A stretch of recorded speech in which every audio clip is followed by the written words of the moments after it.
Hi everybody, Ryan Schumacher here. We are back with week 5 of the Old Testament in Today's World, this season 7 of Bible Geeks. We are going to be talking about, you could call it a fun one today, I suppose, if you think sin, evil, and Satan are fun. It might be fun just because these are topics that people get really interested in. And we're going to be reviewing the Old Testament theology of sin, evil, Satan, suppose I could have said and demons too. We are going to cover that. In fact, why don't I add that right now? And just like that, it says and demons. I'm good. All right. So sin, evil, Satan, and demons, the Old Testament in Today's World, Bible Geeks season 7. So here's what we'll be talking about today. We're going to be going through the Old Testament theology. We're going to start with evil and sin, and we're going to talk about how those categories are in the Old Testament. It's not the same way we think about them today, and you could say it's not even the way that they're thought of in the New Testament either. Then we're going to talk about Satan and demons, and the person of Satan, where we see the Satan described, how we see demons coming in to the extent that they do. And one of the things that's going to come out through this is that the Old Testament is going to have a perspective that's somewhat different than the New Testament. And so we're going to end up asking ourselves the question, how do we understand this in light of the New Testament? Is all of this irrelevant because we have a New Testament now? Or is there still something that we can take away? So that's going to be the outline. Let's start with the idea of evil. So how do we think of evil? We oftentimes will think of, especially in a religious context, the first thing we'll think of is devil horns, like the guy with the pitchfork, who's all red, he's got the horns, he's poking people in the fiery furnace. We can also think of human evil, Dick Dastardly, who's scheming some sort of vile plan. And then also in a religious context, we might think of this as the eternal battle, the battle between good and evil, God and Satan, that's sort of depicted up there, them arm wrestling. So these are, pretty typical understandings of evil, somewhat cartoonish. We could take it a little bit more seriously, but these are kind of our cultural symbols. Somebody who is, you can see the eyebrows, they're angry or they're vicious, and they are plotting something, or they're trying to overcome the good. You can see behind the person who I'm pretty sure is supposed to be Jesus, you see this nice garden, and then on the other side, you see the fiery furnace of suffering. So that's kind of how our conception of evil is. We look at evil in the Old Testament. The word that is going to represent evil is the word ra'ah. So this has 315 uses in the Hebrew Bible. So it's used all over the place. And you can see down here, so we've got two uses that are pretty common. One of them is evil, and it says it's in terms of behavior. I see some alternate definitions here: wickedness, depravity, describing ra'ah. You also have it as a calamity, so an event, and you can see the proportions here. It is very difficult to tell on this chart which one is more common. They look basically equally common. And then on the right side here, you see evil described as harm, misery. So yeah, these other ideas come in: discomfort, the wicked woman. I'm not even sure what passage that is. So, but the main thing here, you can see that this sometimes does carry this moral connotation, an evil behavior, something that is against the good, if you will. But it also refers to these calamities, disaster maybe, simply a bad thing. So much of its usage is in this misfortune sense as well as in the moral sense. So in the moral sense, we have some things that we're kind of used to. So Genesis 50:20, this is Joseph speaking to his brothers. His brothers have done great evil to him. They sold him into Egypt, lied about him being killed by wild animals. And he responds, "You intended to do ra'ah. You intended evil to me, but God intended it for good, in order to preserve a numerous people as he is doing today." So the intention of evil, so you meant to do something bad to me. So there's your ra'ah. It's the typical sense we'd think of. Or Jonah, when he's told to go to Nineveh. So go at once to Nineveh, the great city, and cry out against it, for their wickedness, their ra'ah has come up before me. So the premise of the book of Jonah, right, is that Nineveh is evil. They are violating what God expects, and Jonah is supposed to go be a prophet to them. So their ra'ah has come up before him. That's the opening of the book of Jonah. So this is the occurrence that you see, or the sense in which it's used about 117 times. So one of the ways in which this is used as a misfortune is Proverbs 13:21. Misfortune, ra'ah, pursues sinners, but prosperity rewards the righteous. So this here is talking more about, so if prosperity and misfortune are antonyms, this is more about just the consequences of living as a sinner versus the consequences of living righteously, at least as the proverb goes. And then another one, we're familiar with this, and the Lord, so when Yahweh changed his mind about the ra'ah, the disaster that he planned to bring on his people. If you remember the reference, Exodus 32, this is the golden calf. So Yahweh is ready to burn it all up. Moses says, hold on, remember your people, you made a covenant with them, and the Lord changed his mind about the ra'ah that he planned to bring on his people, so the disaster that was going to befall them. So, here, at least God stops himself, right? God would never do anything evil. Of course not, right? Right? Well, I'm not going to turn the hose on you exactly like I'm used to. God does not do evil in the way that we think about it. So if we go back to that first slide, God never is Dick Dastardly, all right? God never switches sides and pushes with Satan to try and get him to win the arm wrestling match. That's not what's happening. Evil in English and in, the way, even in New Testament theology, that which is morally wrong or it's sinful or it's wicked. So these sorts of things are not ever really what God is doing. So, but we have a different category, right? Hurricane. Hurricane isn't evil. It's a natural disaster. It's an accident, in a way. Like, nobody planned it. It's not wicked. We have this conception of what might be called, is sometimes called natural evil, but it's just sort of the way the world works. And so nature is amoral, not immoral. You could think about plagues this way as well. We're moralizing this plague quite a lot, but at least in the beginning, this is amoral. The same thing with storms. But remember, if there's something that's come up in every single one of my classes here, there is no natural world versus supernatural world to these people. It's all the gods. God is doing everything. And you kind of see this in the Old Testament, that God is responsible for a whole lot of ra'ah. So oftentimes your God is the subject of the sentence who is doing the ra'ah in the Old Testament. You see this all over the place. So Deuteronomy 32:23. This is the very end. This is the right before they're about to go into the land. They've done the covenant ceremony, blessings and curses. I will heap ra'ah upon them. Well, there you go. God is getting ready to heap ra'ah, the evil, on people. Translated, of course, as disaster. It goes explicit, at least in the New Revised Standard, here in 1 Kings 14. Therefore, I, Yahweh, will bring evil, I will bring ra'ah upon the house of Jeroboam.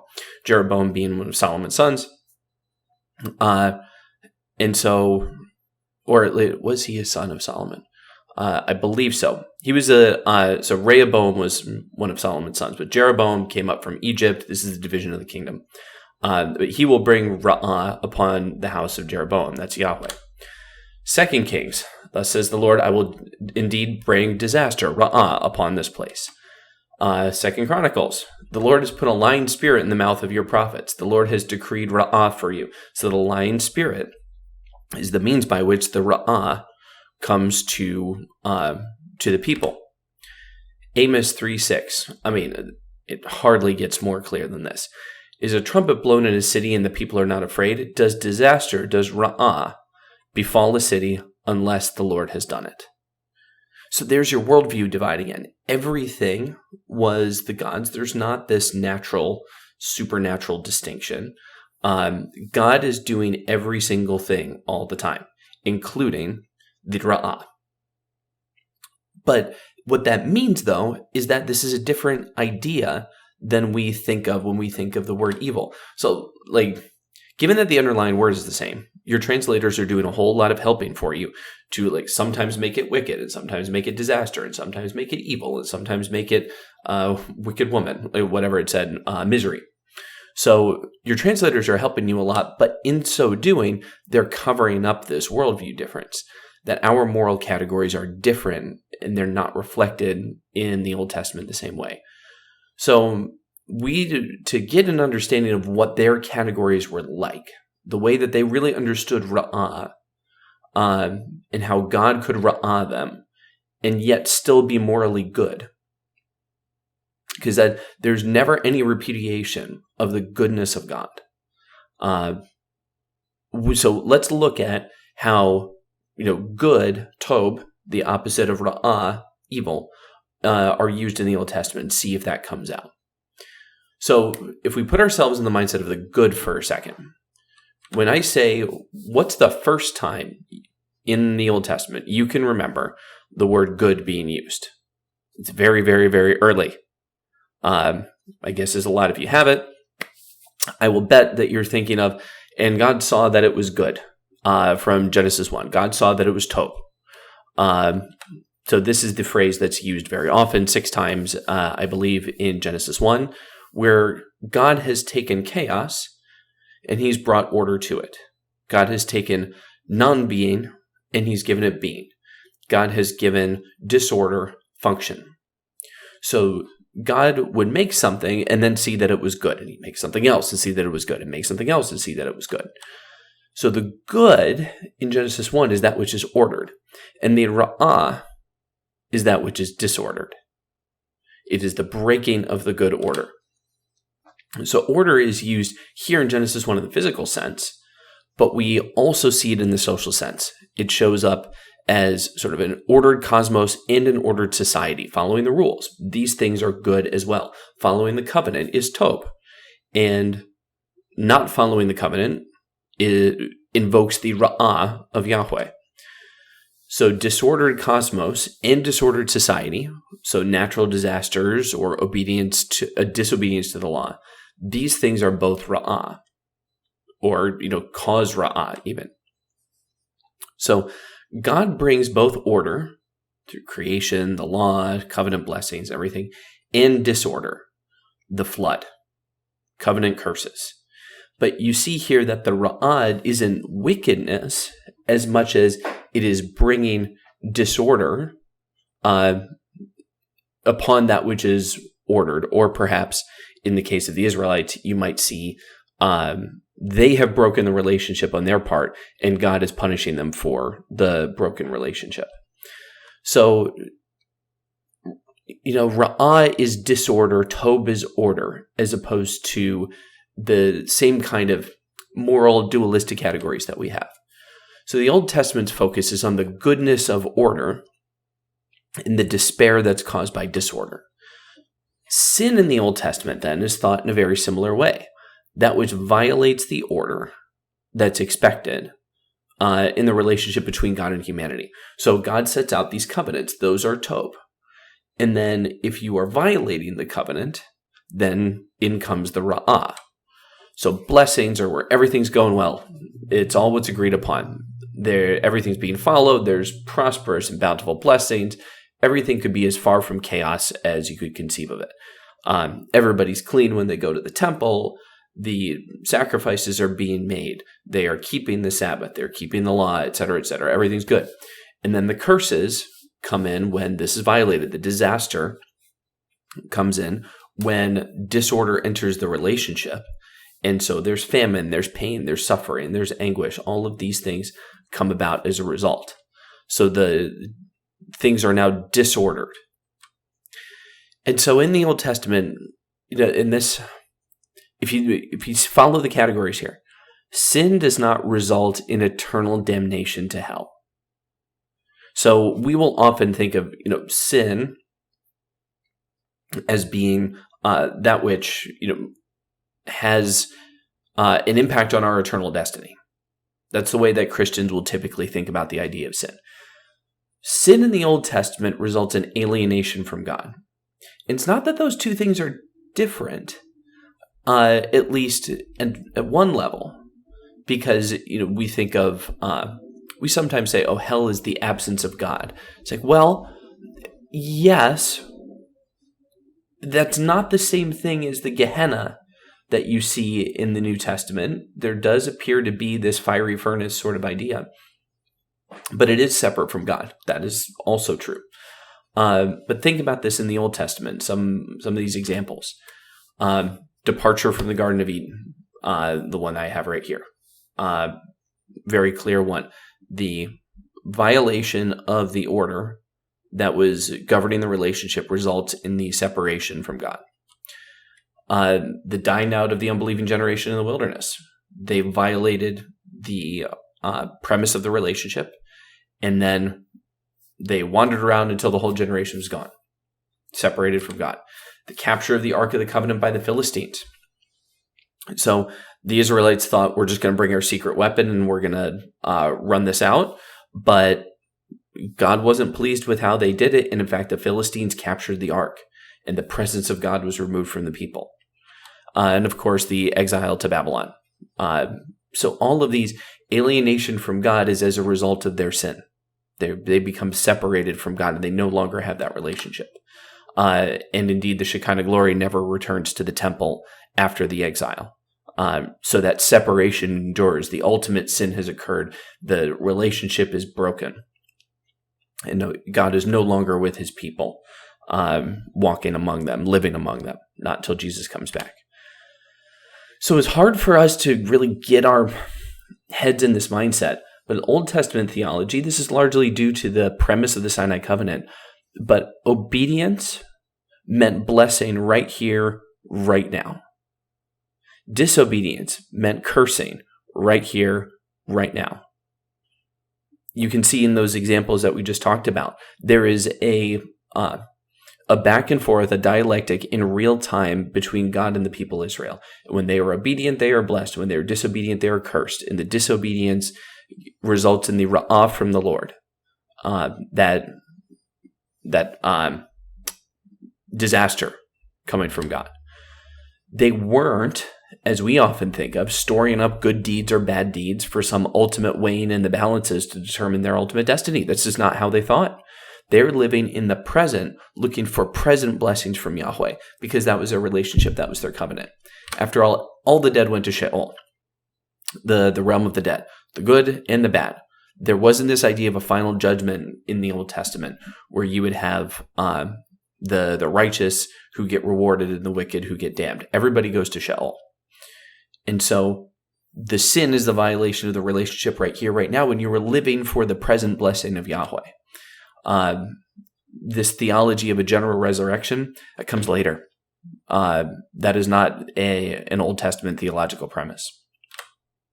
All right, so point number one, evil in the Old Testament is about order versus disorder, order versus chaos. So order is tob, disorder is ra'ah. And God can bring about order, God can bring about disorder. So therefore, God can do good, and then God can also do things that the Old Testament can characterize as evil. But that's really because it's ra'ah, it is disorder, which is sometimes the consequence of the violation of the relationship. So God is not being evil in the sense that God violates his fundamental goodness. He is bringing about the curses, but they are not evil. They are the result of the broken relationship. They are disorder, which is not good. So sin then is that which results in alienation from God in the Old Testament, in those examples that we saw. So when we cause disorder in the relationship, we lose our blessings from God. Now that's a lot of this, like I said, is Sinai covenant stuff. And so it is not, as we described last week, the Sinai covenant proper is not a contract to which Christians are a part of because the covenant curses were executed. But it's important to understand when you're reading the Old Testament the way that they thought of these things. When you see the word sin, if you see the word sin, when you see the word evil, what are their categories? How do they understand this? They seemed awfully comfortable believing that God was ultimately still good, even though God was ra'ayin all the time. And it's because that didn't ever fundamentally violate God's moral goodness, because that's just not the way that they thought. All right, so that's the first part about sin and evil. So now let's talk about Satan, which is a topic that I'm hoping will bring some people out for the class tomorrow. So when we think of Satan, I'm going to show you two images here. I want you to tell me which of these two images most matches your understanding of Satan. Okay? We have on the right side, you have the serpent with Eve in the garden, Genesis 3. On the left side, you have the angel of the Lord and Balaam in Numbers 22. So the one on the right, this is the temptation in the Garden of Eden. The one on the left, Balaam is going for reasons that still can sometimes stump scholars. God's angry at Balaam. The angel of the Lord appears, scares the donkey, and it gets Balaam sort of back on track, if you will. So which one of these two is more associated with Satan? I would say for basically everybody, the one on the right is the one that we would typically associate with Satan. The one on the left here, I want to look at a little bit first. We're going to look at both of them. Start with the one on the left here, the angel of the Lord and Balaam. So Numbers 22, verse 22, we see God's anger was kindled because Balaam, in the text it just says he, but Balaam was going. And the angel of the Lord took his stand in the road as his adversary. Now he's riding on the donkey, his two servants were with him, etc., etc. I want to focus on this word here. The Lord took his stand in the road as his adversary. Adversary right there, that's a Hebrew word. And if you're familiar with Hebrew and can read it, you can say that Hebrew, that word in Hebrew is literally pronounced Satan. The angel of the Lord took his stand in the road as his Satan, as his Satan. So the word Satan, Satan, shows up 27 times in the Old Testament. Its meaning, at least according to the NASB Hebrew Dictionary, is adversary. And it says it is also the name of the superhuman adversary of God. So you see the translations in the NASB, accuser 1, adversary 8, and then Satan with a capital S for a proper name 18 times in the NASB. But you can see down here, adversary, opponent. So these are more generic ideas right here. And then Satan, and in parentheses, you see the. We're going to get into that. But you can see this word here, adversary, Satan, Satan, like that's the meaning of this word. Now, we've taken this Hebrew word and we've turned it into a proper name for a particular being. And I want to dig into that a little bit here. The most famous appearance of this being is in Job chapter 1. So in Job chapter 1, you see the Lord, so Yahweh, speaking with Satan. And it says, "Have you considered my servant Job? There is no one like him on the earth, a blameless and upright man who fears God and turns away from evil." Then Satan answered the Lord, "Does Job serve God for nothing? Have you not put a fence around him and his house and all that he has on every side? You have blessed the work of his hands, and his possessions have increased in the land. But stretch out your hand now and touch all that he has, and he will curse you to your face." And the Lord says to Satan, "Very well, all that he has is in your power. Only do not stretch out your hand against him." So Satan went out from the presence of the Lord. Okay, so first of all, does anyone else find it a little weird that Satan and God are just kind of hanging out and chatting? Aren't they supposed to be mortal enemies? Satan doesn't appear unwelcome here. I wonder where we get this idea that they're completely opposed to each other, because here what's happening is they seem to be walking and talking and observing, and you have God actually starting this off. Look at Job. There's no one like him. He's totally blameless. Satan's like, come on, does he serve God for nothing? Take his stuff away and he'll curse you to your face. And God's like, all right. you can do that, but you may not stretch out your hand against him. You can take his stuff. All of that's in your power. But notice how God is setting the rules for Satan, and Satan is just fine with that. So Satan and God seem to have an okay relationship here. Now, the underlying Hebrew is not just that word Satan. Look, you can see there's something that comes in front of it right there. That's the word ha. So you have adversary, accuser, but then you also have ha, which is a definite article, the accuser. So if we go back here, remember, this says the Satan right there on this Logos export. Here we have Hasatan, the accuser, the adversary, the challenger. This is a divine being that is playing the role of cosmic challenger and accuser. This is not someone who is diametrically opposed as an enemy. In fact, when you put the definite article in front of it, you're showing that Satan is not his name. His name isn't Satan. He is the adversary or the accuser, the challenger. The way I think of it here is the divine prosecutor. This is a member of that divine council that we talked about in week 1.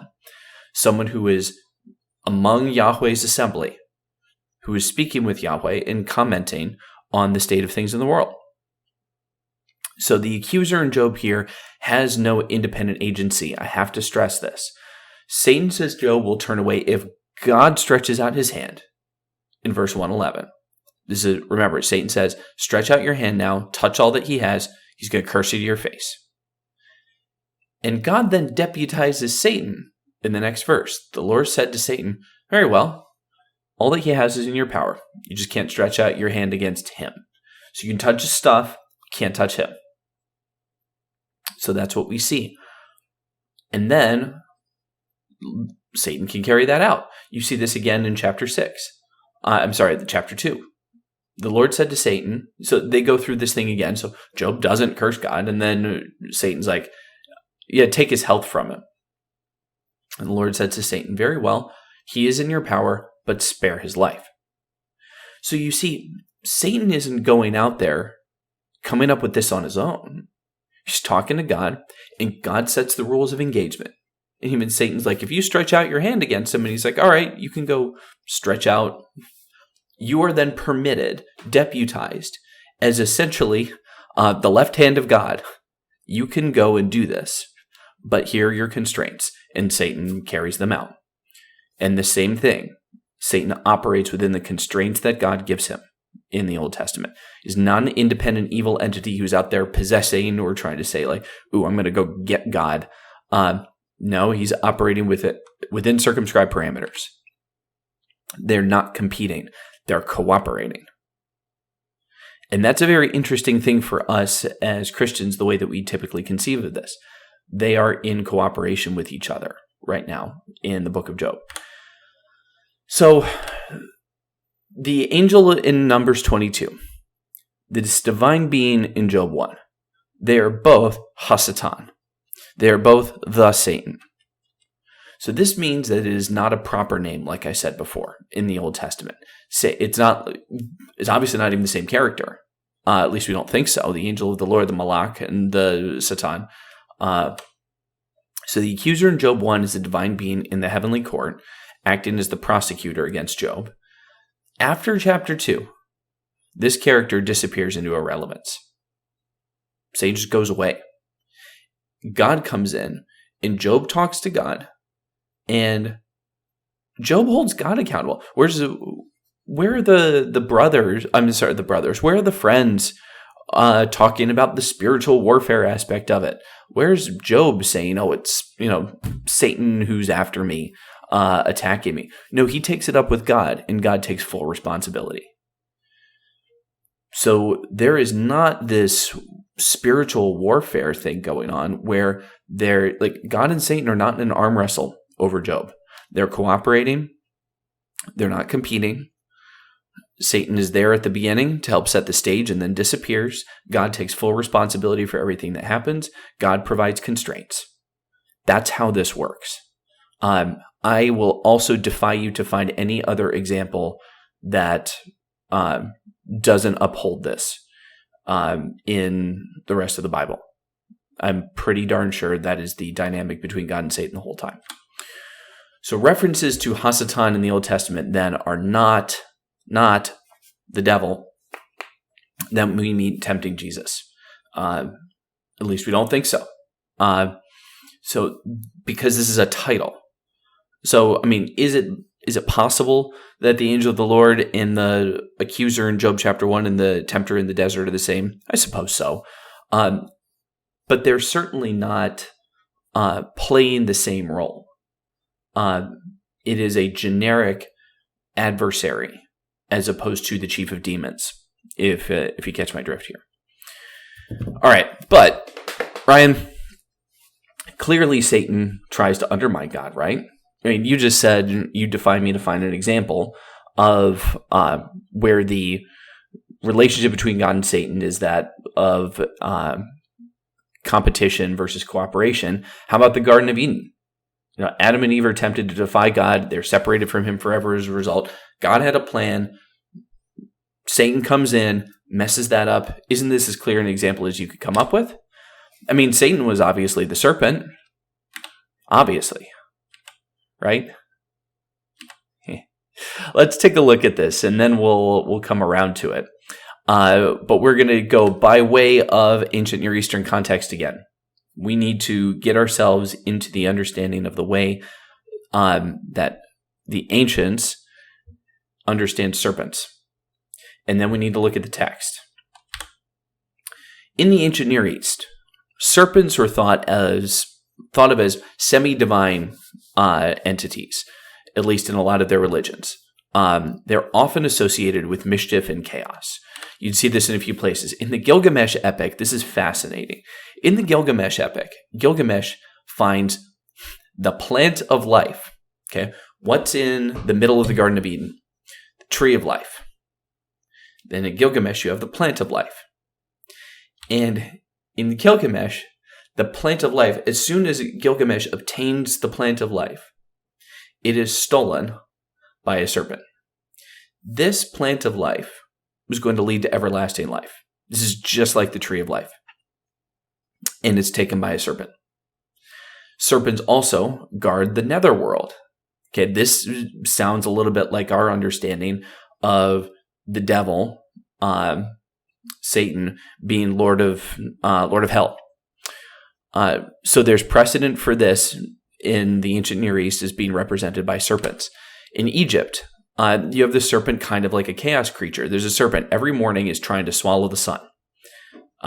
So the serpent is trying to cause mischief, just like the serpent is deceptively, wickedly, mischievously stealing the plant of life.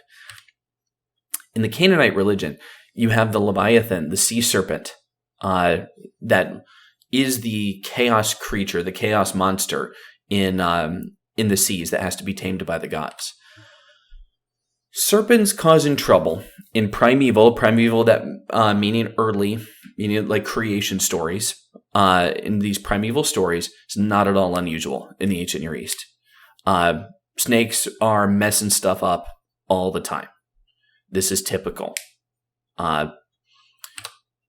So let's take a look at Genesis now.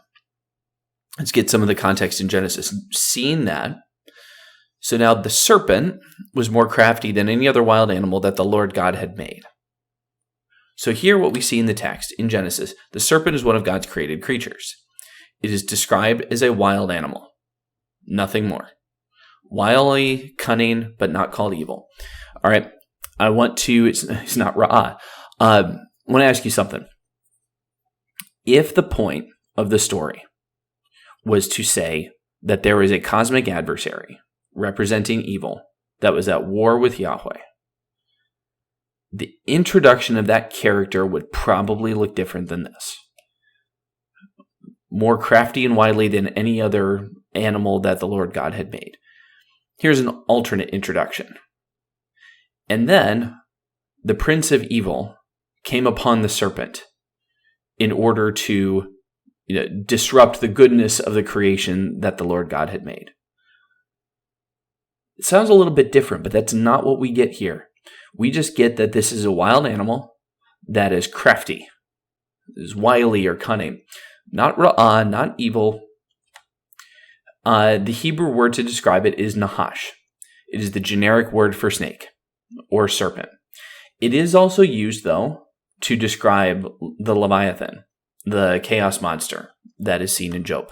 All right, so let's look at the beginning of Genesis chapter 3. Let's read this. So I'll read from the NIV, which is not typical for me, but it's what's open. So now the serpent was more crafty than any of the wild animals the Lord God had made, Yahweh. And he said to the woman, "Did God really say, 'You must not eat from any tree in the garden'?" The woman said to the serpent, "We may eat fruit from the trees in the garden, but God did say, 'You must not eat fruit from the tree that is in the middle of the garden, and you must not touch it, or you will die.'" The serpent says, "You will not certainly die," the serpent said. "For God knows that when you eat from it, your eyes will be open, and you will be like God, knowing good and evil." Okay. So, backing up just one moment too. So, Eve's response, "You must not touch it, or you will die," is not exactly the same as what God said. God says back in chapter 2, 17, "You must not eat from the tree of the knowledge of good and evil, for when you eat from it, you will certainly die." And then she says, "If we must not touch it, or we will die." And God said, "If you eat from it, you will die." And then the serpent says, "You will not certainly die, for God knows that when you eat from it, your eyes will be opened." And so, yeah, you must not eat from the tree that's in the middle of the garden, and you must not touch it, or you will die. So that's the premise here. That's what leads up to this. So the serpent says, "Did God say you shall not eat from any tree in the garden?" And Eve's like, "We may eat from anyone except in the middle, and we shouldn't touch it, or we'll die." And the serpent says, "You will not certainly die." It's not exactly the same thing, right? "For God knows that when you eat of it, your eyes will be opened, and you will be like God, knowing good and evil." And she took some of the fruit and ate, and she also gave some to her husband who was with her, and he ate, and the eyes of both were open. It's like the serpent said. And in fact, God says a little bit later, "See, the man has become like one of us, knowing good and evil." So here's my question. Did the serpent lie? In fact, God said, "If you eat of the tree, you will certainly die." The serpent said, "No, you won't die. You will actually become like God, knowing good and evil." And so the serpent actually is technically accurate. They didn't die when they ate the fruit. They did gain a knowledge.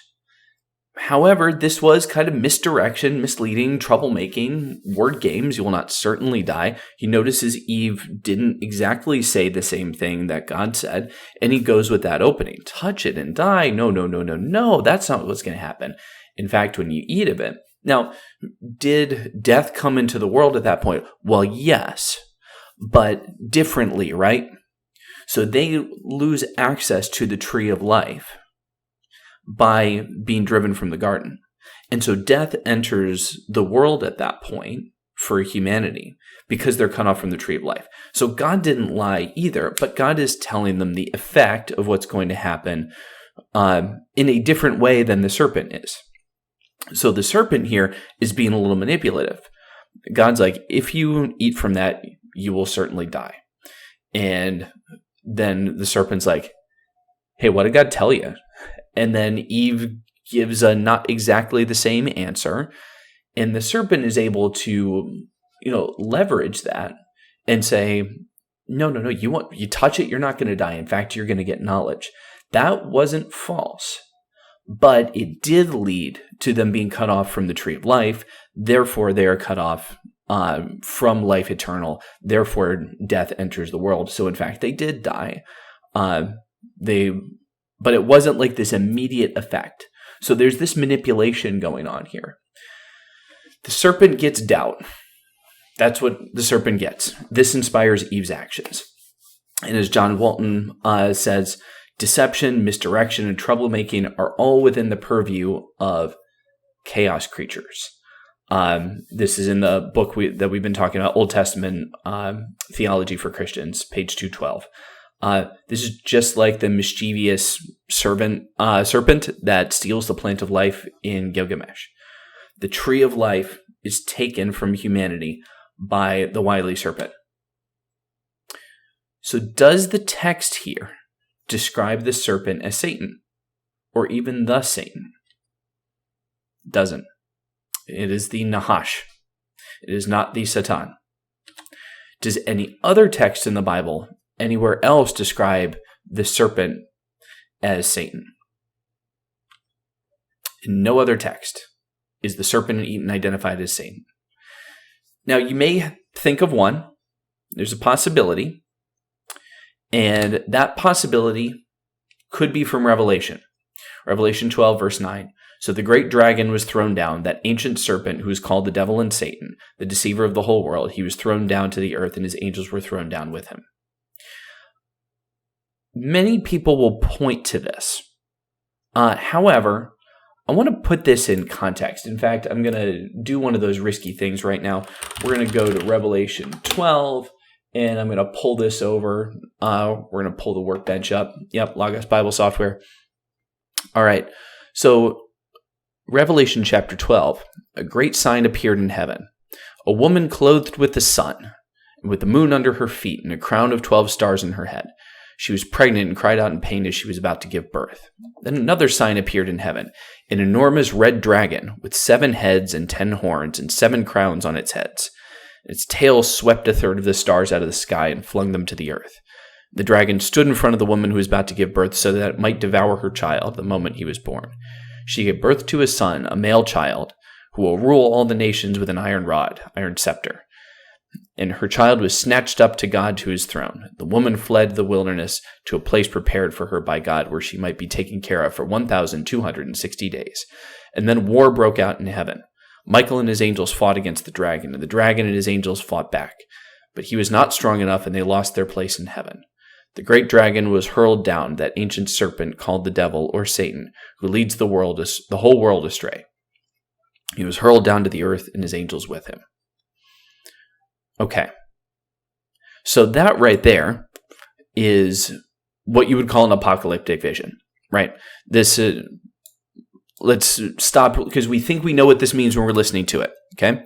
But let's stop and go at it again. We are saying that this text here is the text that shows that, we're not saying, the claim can be made, is made by some, that this text here proves that the serpent in the garden was Satan. Here's what I'm going to ask. The context here is John's apocalyptic vision. This includes a pregnant woman who's wearing the sun as clothes. There's a moon under her feet in the sky. She gives birth in the sky. She does this in front of a dragon, a red dragon.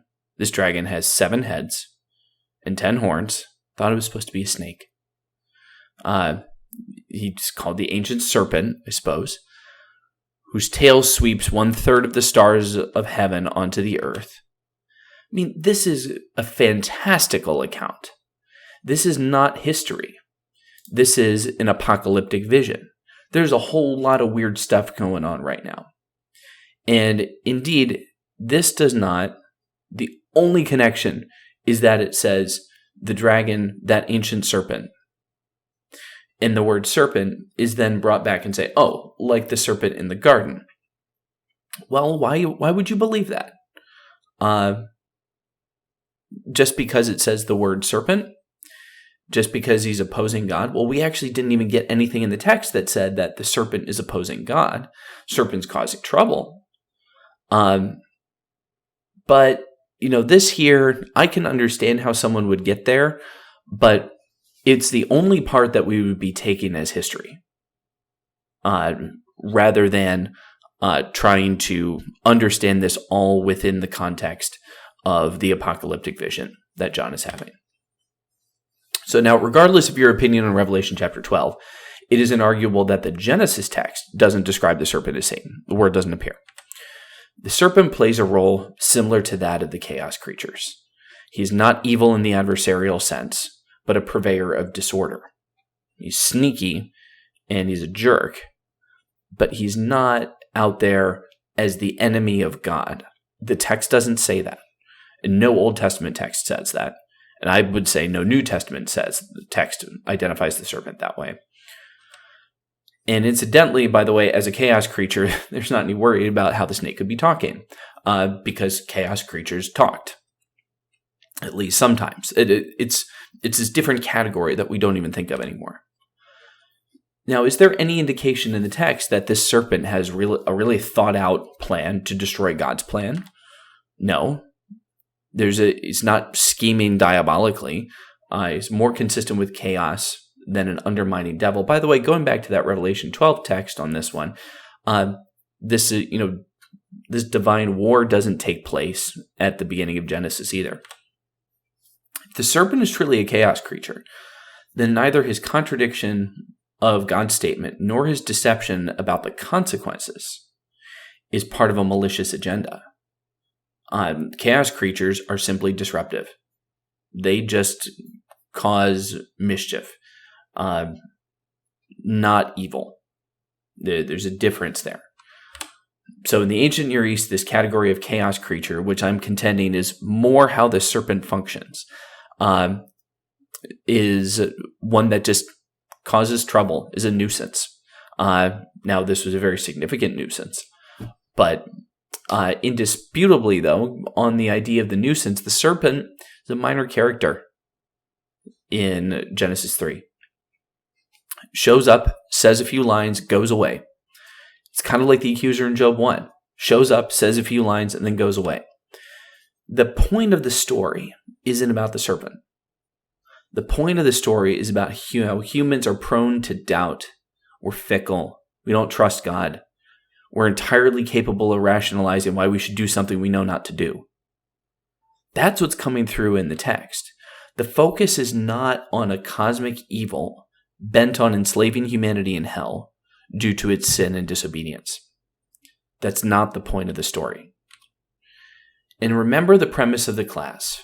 The text had to mean something to the people it was written to. Which cultural river is this living in? Is this living in Hellenistic Judaism? Or is this living in the ancient Near East, where snakes cause trouble? It's clearly the former. And if Satan is not mentioned in the text, then Satan is not mentioned in the text. We got to deal with that. We must be awfully wary of claiming that Genesis 3 could only be understood once John had his vision of a dragon being defeated by the archangel Michael, trying to save the day for the woman and her baby. This is hermeneutically very sketchy territory to be in, because we'd be saying it took 2,000 years for the proper interpretation of Genesis 3 to show up, because nobody else had that conception beforehand. So the Old Testament, I'm telling you, is not worried about the character of the serpent. The serpent's role is to introduce some chaos, get scolded by Yahweh, and then the serpent doesn't appear in another scene in the Old Testament. His lines are over.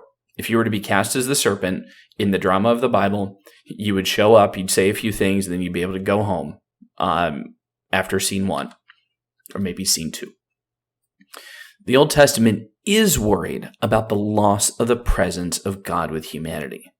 It's very focused on that.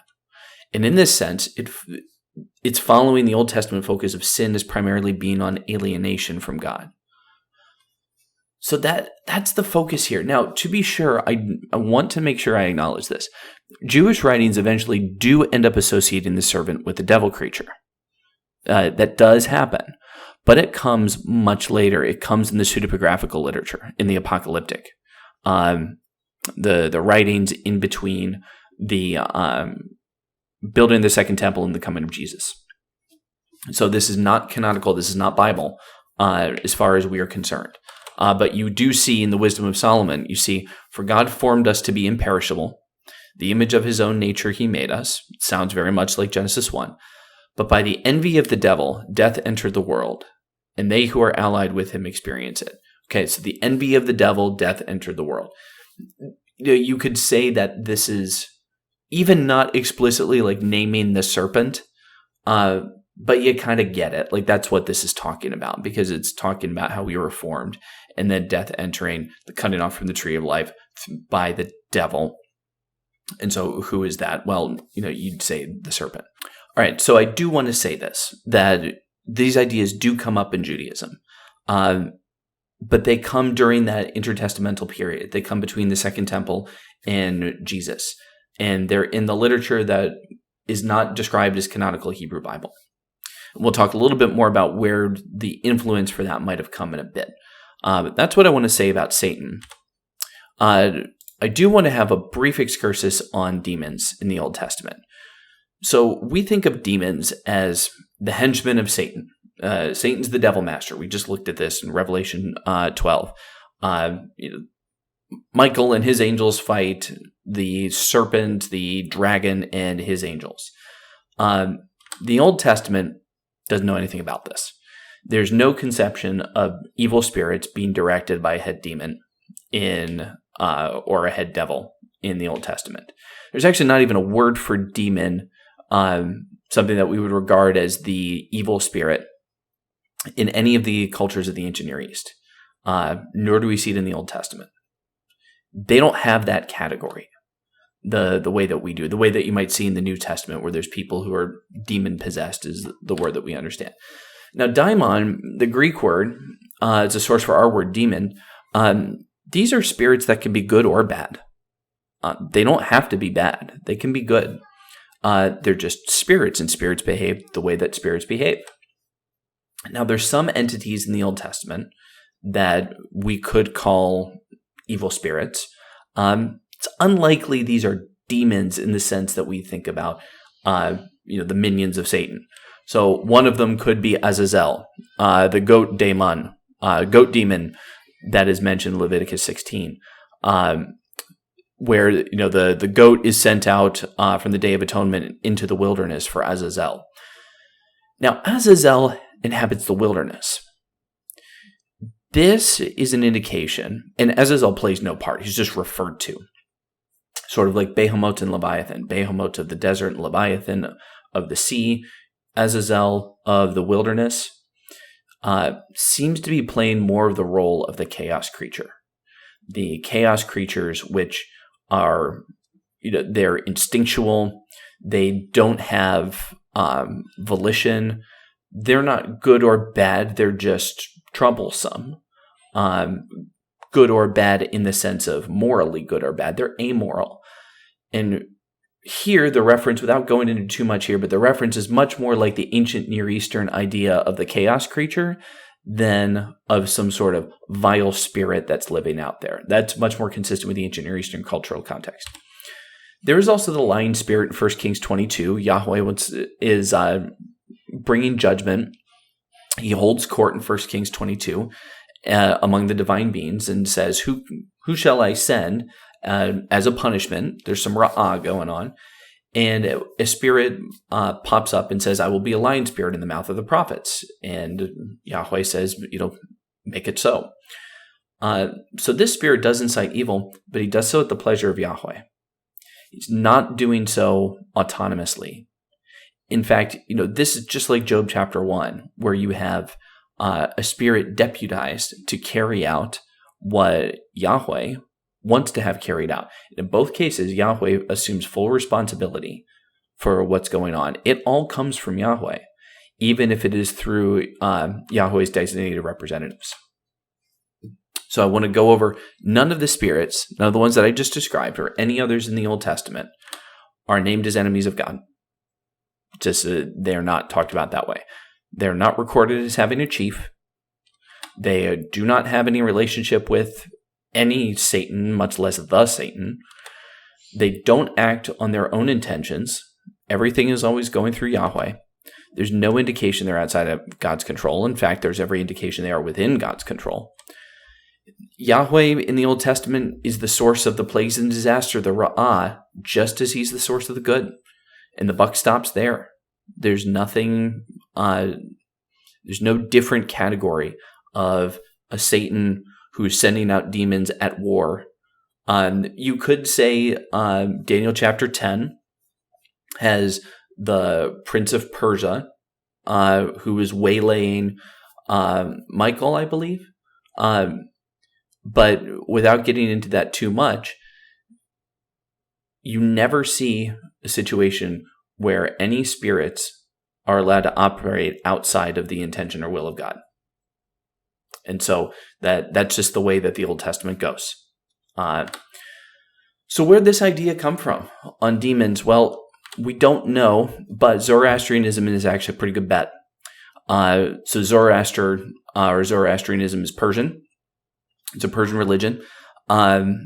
And the Jews were under the subjugation of the Persians and eventually the Greeks and the Romans. And there was that period of time. So the Persians were the ones who liberated them from the Babylonians. And we start to see some influences in the literature that was being written in that period. So Tobit chapter 3, which is one of the apocryphal books, has demonic visions. This is one example. There's actually many that you find in the apocryphal or pseudepigraphic literature. But there's a demon named Asmodeus. I'm not going to go into many specifics here. We're already at a lot of time.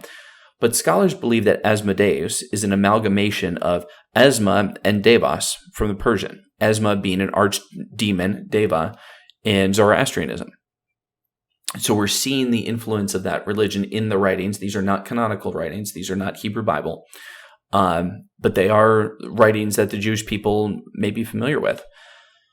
What we can say, though, is that there's no root in the Old Testament or in the ancient Near East for this kind of idea. But there is in the Persian religion. The Persians did have a Satan devil kind of character. And we are seeing the influence of some of that in the Jewish writing. So it's quite possible that that idea was making its way into Jewish thought during that intertestamental period. All right, so what are the conclusions? Conclusions from today: evil is about the violation of order, whether it's physical or social. So it's slightly different than our category of wickedness.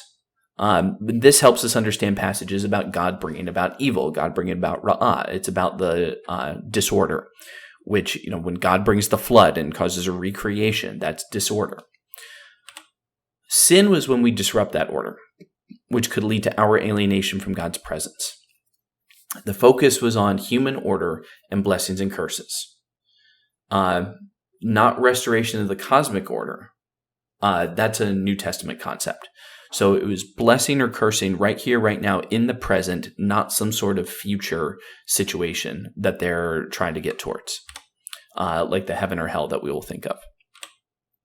The Satan character is not the chief of demons, not a cosmic opponent of God, not in the Old Testament. And the serpent in the garden was a chaos creature in the Old Testament, not the eternal enemy of God. So what I'm trying to say here is let us be very, very cautious about attributing agency to Satan, demons, etc. We don't see that. One of Yahweh's distinctives is that he's not like the other ancient Near Eastern gods who struggle against enemy forces, other gods. That, like I've been saying, this category of demons, devils doesn't exist in the ancient Near East either. But Yahweh is not in a cosmic struggle. Yahweh's the head of all of it. The Ra'ah comes from Yahweh. Nobody blames it on Satan or demons in the Old Testament. Job never did. Even though Satan was the accuser was the one who carried it out at God's behest. This is not a spiritual warfare theology does not exist in the Old Testament in the way that we think of it, where there's a God at war with Satan and the devil.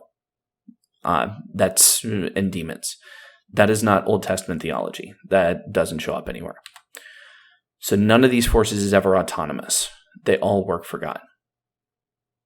So I'm hoping that this is helpful in understanding the perspective of the Old Testament. So we haven't gotten into a New Testament idea of spiritual warfare, demons, and Satan. It is different. And a logical question is, if the Old Testament and the New Testament have different conceptions of evil, sin, Satan, etc., does that mean that one is wrong and the other is right? Can we just throw out the Old Testament? Well, they just didn't know. We have revelation in the New Testament that trumps the Old. Well, that does actually happen in some cases. I'm not going to say that doesn't. That is true.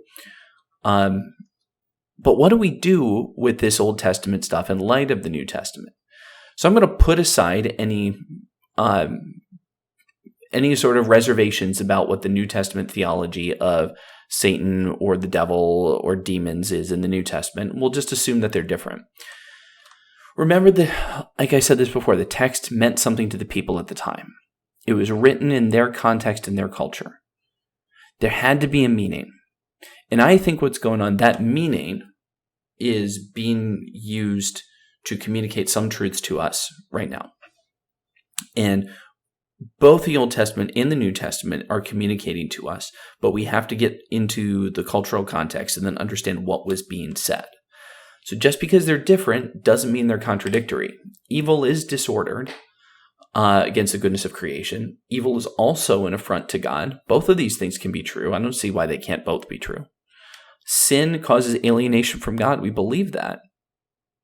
In the Christian conception, at least the typical theology of a heaven and hell, hell is a place where God is absent. So there is alienation from God. It is also an affront to God's character, which is kind of a New Testament idea of sin. I will say, though, we should have caution about Satan. Don't drive the New Testament farther than it goes. I think there's a lot to look at in the Old Testament and say, okay, so this is the Old Testament's understanding. Is the New Testament really that different from the Old Testament on the topic of Satan and demons? I don't think so, but I'm afraid that's going to have to be a topic for another class. So that's all for now. I really appreciate you watching. I hope you enjoyed this, and I hope you learned something. And as always, God bless.